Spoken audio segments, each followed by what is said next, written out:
everybody, Amy Lyon from New Life Mission, and we're back on the bench till 3 o'clock tomorrow afternoon. But right now we have a special treat. We have Lillian. Lillian, tell us who you are and your entire life story. 30 seconds. Go. 30 seconds. My name is Lillian McDermott, and I am a certified life coach, a certified holistic cancer coach, and the host of the Lillian McDermott radio show that I now call The Classroom. Woohoo! And so the goal is to take ownership for our life, no matter what's going on. And so responsibility is the key word of the program that we do, because I think we've lost our power. We've given away our power, not just lost it, but given away our power. And so my purpose is to empower women and men and children and everybody who will listen or follow me in the classroom at whenyouneedafriend.com to continue taking back ownership and saying, I can do all things because God is in us. Yeah. God is in us. So how does that, okay, so you're homeless, right? Okay. You're, not you. Someone is homeless, and they don't have hope. They don't think they can do anything. Where do they go? How do people get that energy when they've lost hope to keep going forward? So what I would say to that may sound simple, but you surround yourself with like-minded people. Unfortunately, when you're homeless, you're surrounded by other homeless people, one would think. So I would say that it's so important for us to be out there and bring this hope to the people. Look at them in the eyes and say, you are enough. You can do this. I believe in you. Because everybody needs somebody to believe in them, right? Everybody. So a lot of homeless people burn every bridge, right? The people that have been close to them.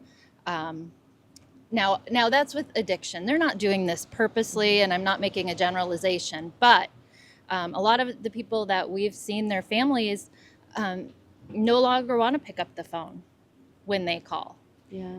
So, unconditional love is so important. That's the other thing I talk about is, we can't give up on people.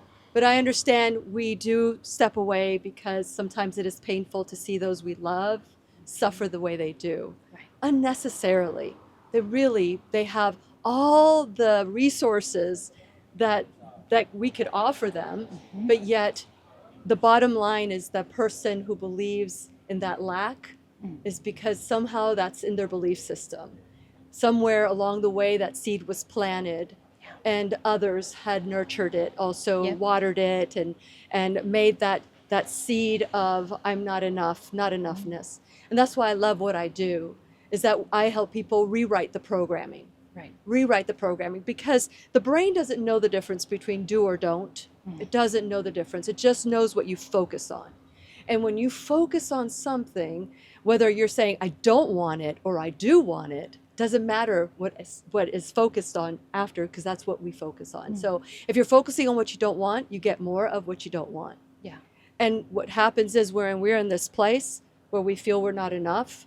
We have that thought, we're not enough. Then we have the feeling that we're not worthy to do anything. And then the action or inaction. Right.